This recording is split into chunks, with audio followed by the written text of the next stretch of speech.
Over the next couple days, we're exploring Hanoi in northern Vietnam. This city is not only the second largest city and capital of the country, but also one of the world's most ancient capitals and is known for maintaining a rich Vietnamese culture. In our last video, we went on a delicious food tour with a local, trying 10 dishes. Whoa! But we're giving our stomachs a little bit of a break, well, sort of, and are going to be checking out some of the city's top sites, starting with the Old Quarter. And to get there, we're going on a motorbike.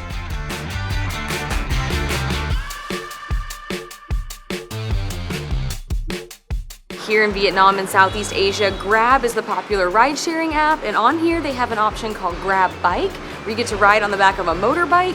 And despite being here in Vietnam for 4 weeks now, we have yet to go on a motorbike, but we figure we need to get used to it because we have a big motorbike trip next week. Bye, see you there.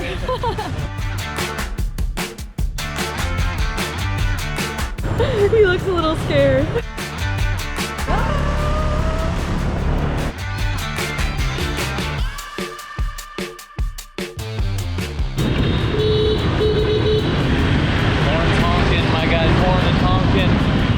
Stop, doesn't matter, go around it. People walking, doesn't matter, get out of the way. This is actually pretty fun.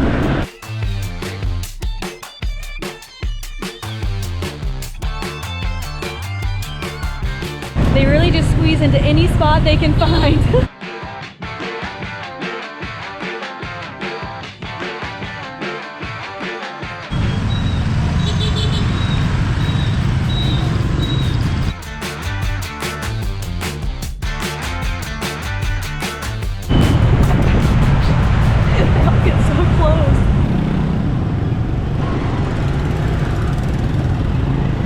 Great, thank you. Bye. Woo, what an experience. I made it! This helmet was the hardest part. Yeah. Thanks for getting me here safely. He's probably like, why was this girl GoProing this whole ride? I know, I got you. It was actually a lot of fun. I really enjoyed it. The first couple minutes, you can only hold on behind you, and I had the GoPro in one hand and on the railing in the back, so I had one hand on that and I was just like gripping on for dear life. I was holding onto the handle for dear life, and I also think I was squeezing him too much with my legs.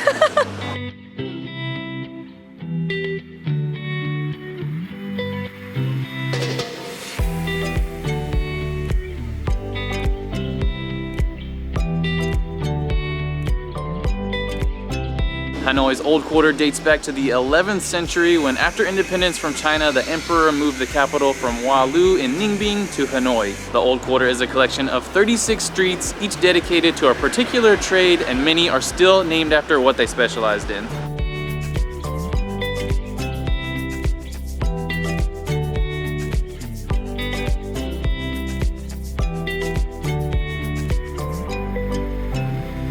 We just popped into a spot called Hidden Gem Coffee, and y'all, this place is truly a hidden gem. To get to it, you go down a small alley and then up to the 3rd floor, and what makes this place extra cool is that it's decorated using recycled items. There are colorful water bottles on the ceiling, water jug lights, an aquarium made out of a tire, and even tire seats.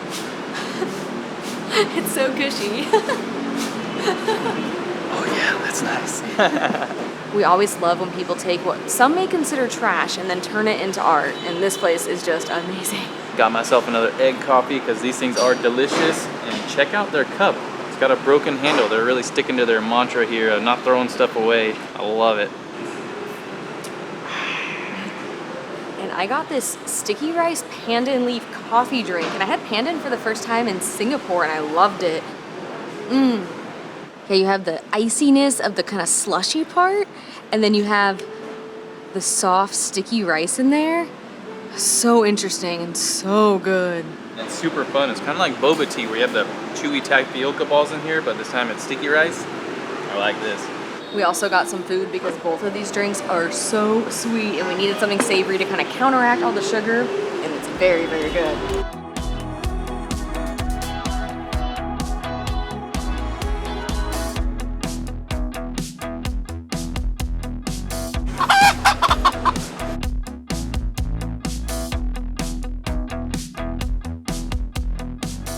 Similar to Ho Chi Minh City, when the French colonized Vietnam back in the 1800s, they influenced a lot of the architecture here in Hanoi, including the St. Joseph Cathedral behind us, which was built in 1886 by the French, as well as the Opera House, which was modeled after one of the two Paris opera houses at the time to entertain the French officials and wealthy Vietnamese. Beyond the French-inspired buildings, you'll notice that the houses are very narrow here in Hanoi with an average width of 3 to 4 meters. And we read that this was based on a French-imposed tax that was based on the building's width. So they started building narrow houses, and while this tax no longer exists, the tradition still continues because of lack of space. And I gotta say, between this and the basket boats, the Vietnamese were creative about getting around French taxes.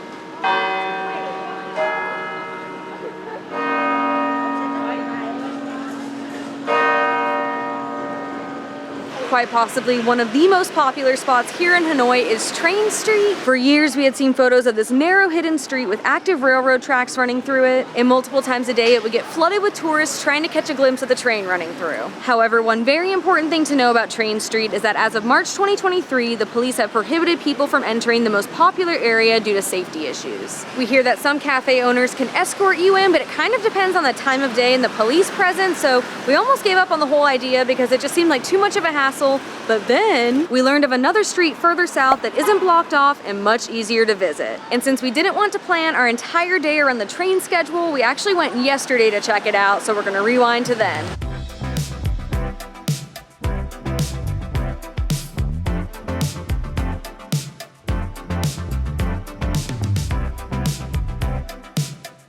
There are a handful of cafes along the stretch of the railroad, and we came to Hanoi 1990s. And just look at this spot. We are inches from the railroad tracks. The train comes a handful of times per day, and the next one is at 11:40 a.m. So we got here about an hour early just so we could get food and drinks and make sure we got a good front row spot.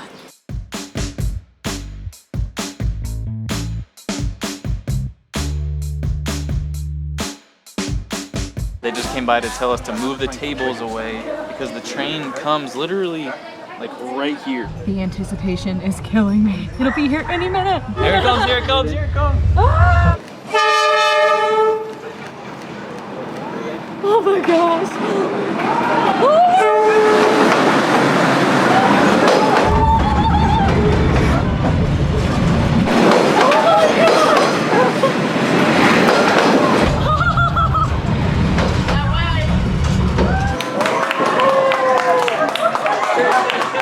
Crazy. Oh my gosh, my legs are shaking. That was one of the most exhilarating moments of my entire life. Oh my gosh. Oh, my heart is pounding. You could reach out and touch it so easily. So close. Oh my gosh. Oh, that was amazing. One of my so cool. favorite experiences ever.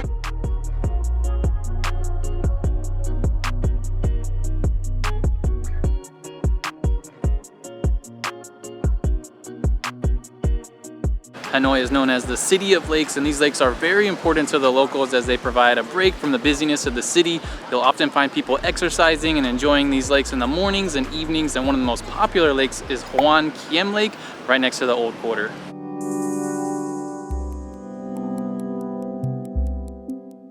Many of the lakes in the city have a legend attached to them.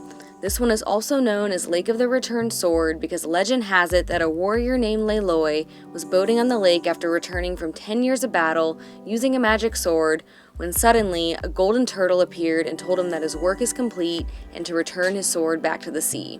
The turtle took the sword and dove under the water and returned the sword to the king of the sea.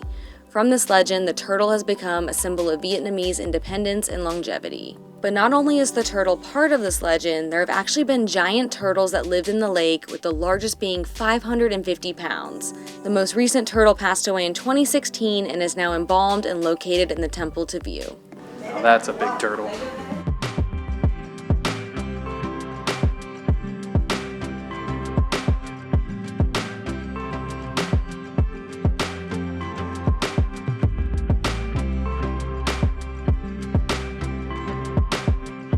Over 1,000 years ago, water puppetry originated in the rice paddies of the Red River Delta, and today you can watch water puppet shows here in Hanoi which depict Vietnamese legends and historical tales with an orchestra. So tonight we're gonna go check out a show.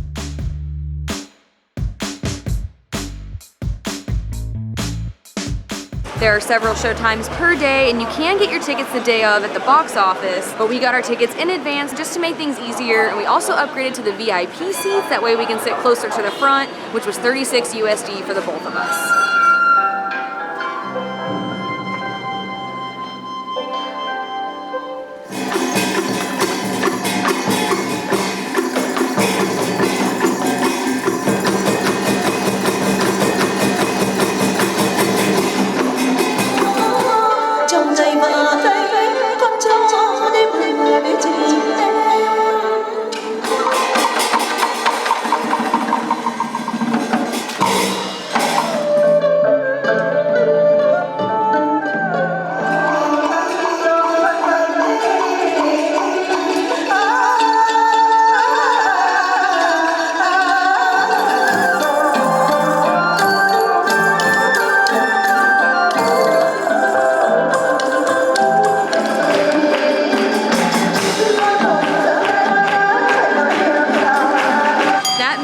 Touristy activity, but I loved it.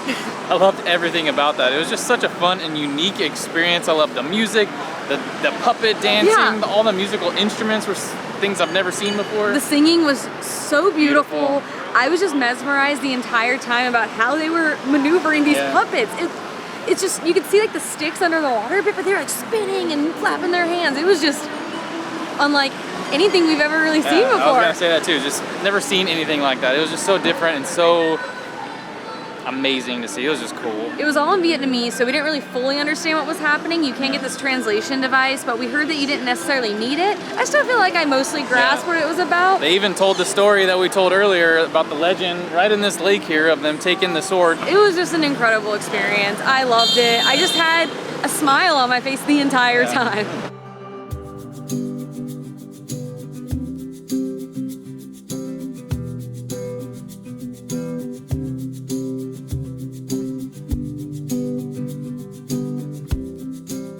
This morning we're visiting the Temple of Literature, which was built in 1070 as a place to worship the Chinese philosopher Confucius, and in 1076 it became the site of the oldest Vietnamese national university.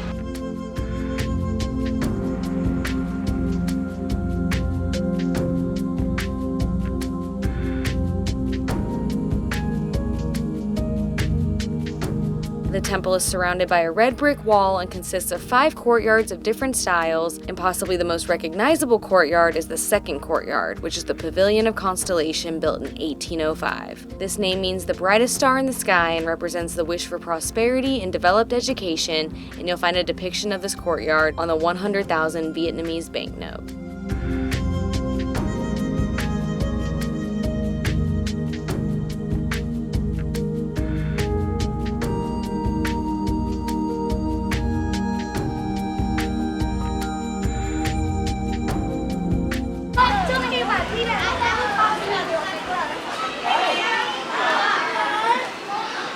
There's about 500 children here for a field trip, and they're all so cute. They're all waving and saying hi to us, and some of them are calling me teacher. It's giving me flashbacks. For those of you that don't know, Adam was a teacher for 6 years, and I don't think hundreds of excited children is the vibe that this temple normally has, but it's definitely adding some cuteness to our visit.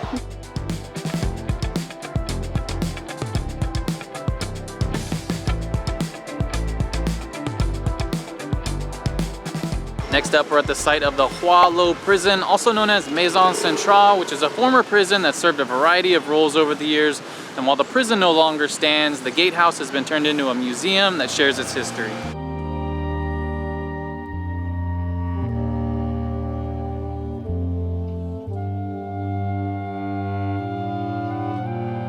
Maison Centrale was originally built in 1896 on the land of the Phu Con village, also referred to as Fiery Furnace, as the village was known for its pottery. The prison was one of the largest prisons in the area at this time and unfortunately displaced this village. During the earlier years of the prison, it was used by the French to hold Vietnamese who were opposed to the French colonial rule. Prisoners were given horrible living conditions, chained to the floors and walls, and occasionally executed by guillotine.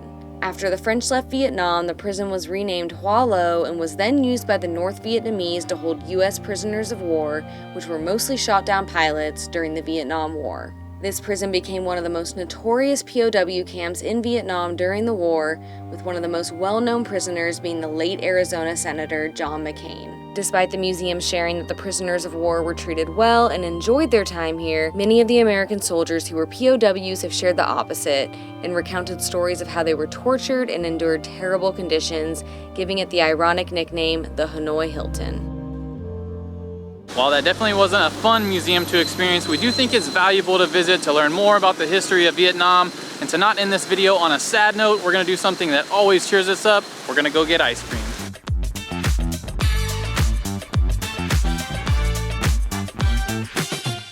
We read that ice cream was first brought to Vietnam by the French and was initially a luxury item for the Vietnamese, but in the 1950s, Kem Tràng Tiền opened up and has been a Hanoi staple ever since. We haven't had ice cream since our flight to Vietnam almost 5 weeks ago. Who are we?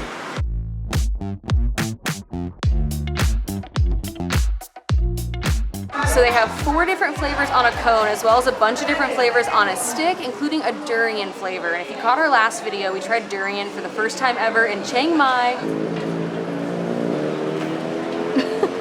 I almost threw up. I'm in the hate it camp.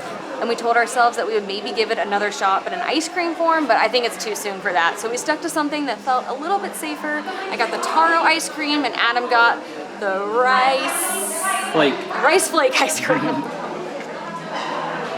It's like an icy ice cream. It's not super creamy, but it is really good. These are very light, so I feel like I could eat 3 or 4 or 5 more scoops. We just might. We might. Yeah, this thing is insanely light, and if you've seen us eat ice cream before, you know that we typically get about like 10 times this size for 1 serving. Yeah, it is really, it's a different texture than we're used to. It's super sweet. I haven't had a ton of taro products before, so I don't really know how to describe it, but it's really good. Whoops, I told you we were getting more. This place is funny. There's 2 stalls out on the street selling it, and then you come in this courtyard and they have at least 3 stalls selling in here, and it's all locals here, it seems like. This place is popular. Similar to our time in Ho Chi Minh City, we loved all of the energy and chaos, the old historic buildings, and of course, all of the delicious food here in Hanoi. We're gonna be hanging out here for another 4 days or so, just getting some work done and exploring on our own. And then we're gonna be heading more north for what should be an epic motorbike adventure to end our time here in Vietnam.